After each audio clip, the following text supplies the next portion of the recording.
Do you feel कि जब ऐसा कोई इंस्टेंस होता है आपकी लाइफ में, ऐसा कोई मेजर चेंज आ जाता है, आपको लोगों का या सोसाइटी की रियल साइड की रेलेवेशन होती है? मतलब कुछ ऐसा आपके सामने आता है कि यार आपको रियलाइज़ होता है कि नहीं भाई, अभी तक जिस गलत फहमी में मैं था या मैं थी, दुनिया उससे अलग है या सोसाइटी उससे अलग है, लोग उससे अलग हैं? ऑफ कोर्स, मतलब आई डोंट नो, इतना देख लिया, इतना कुछ people who I thought were mine were not mine, people who I thought would support me didn't support me, and फिर उसके बाद I had to take things in my hand.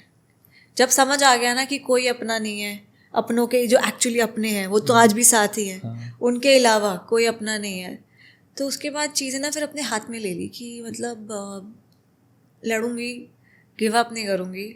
और मतलब मुझे यही अब सोसाइटी को दिखाना है कि एज एन एग्जाम्पल कि एक लड़की को आप वीक मत समझो. जहाँ पे उसका हक और जहाँ पे उसकी राइट की बात है, वो वहाँ पर वो चीज़ वहीं खड़ी होकर लड़ेगी उस चीज़ के लिए, गिव अप नहीं करेगी. She will not give up.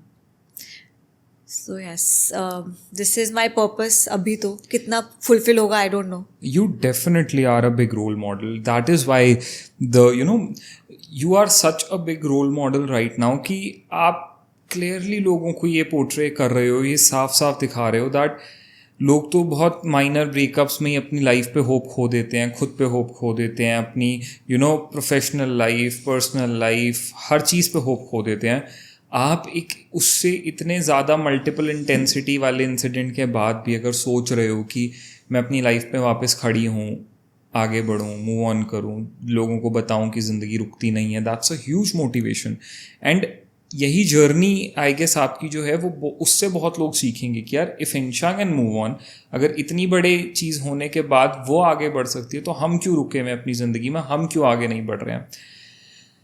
तो इंशा, इस प्रोसेस के अंदर, I would definitely call it a process, आगे बढ़ने का जो होता है, इस आगे बढ़ने के प्रोसेस के अंदर कुछ चीज़ें आपके अकॉर्डिंग जो एक इंसान को नहीं करनी चाहिए, चाहे वो लड़का है चाहे वो लड़की, अगर वो कहीं से भी अपनी ज़िंदगी में आगे बढ़ रहे हैं, कुछ चीज़ें जो वो ना करें तभी वो स्मूथली आगे बढ़ पाएंगे.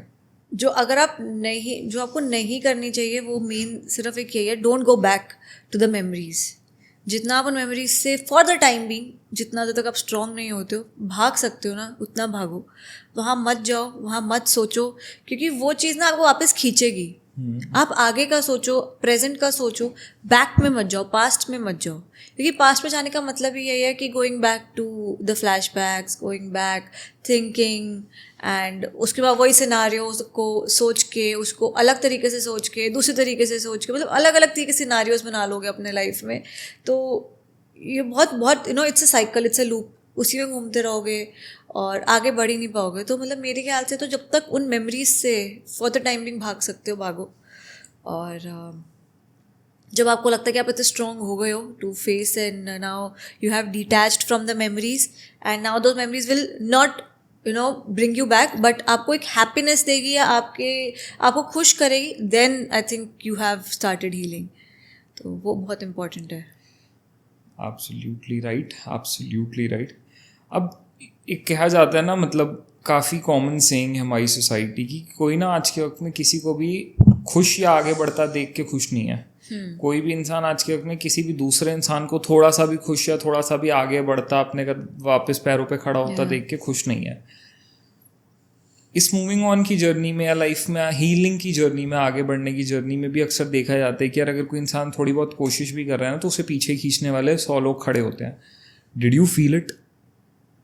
मैंने जैसे पहले भी बताया था कि मैं ऑलरेडी इतने बड़े शॉक में थी जब ये सब कुछ हुआ, और उसके बाद ही मेरे को इतने बिट्रेयल्स दिख गए सामने सामने. तो मेरे लिए एक्चुअली बहुत शॉकिंग था. पता है, आपके लिए ना बहुत डिफिकल्ट जब आप ऑलरेडी एक इतने बड़े शॉक से यू आर गोइंग थ्रू, और उसके अलावा आपके अभी तक आप ये सोचो इससे ज़्यादा मेरे साथ बुरा क्या ही हो सकता है, और उसके बाद और इतनी चीज़ें आपके साथ बुरी हो जाती हैं जो आप एक्सपेक्ट भी नहीं करते हो. द बिट्रेयल्स, सोसाइटी एक्सपेक्टेशंस, अपनों का हाथ छोड़ देना, तो मतलब उस टाइम पे ना टूट जाते हो. You think you finished. तो आई थिंक लोग हमेशा आपका ना वो रॉक बॉटम ढूंढते हैं जहाँ पर आपको पता है कि आपका बेनिफिट उठाना बहुत इजी है और उसी का फ़ायदा उठाकर सब कुछ अपने हिसाब से कर लेते हैं, करवा लेते हैं और दे पुल यू बैक.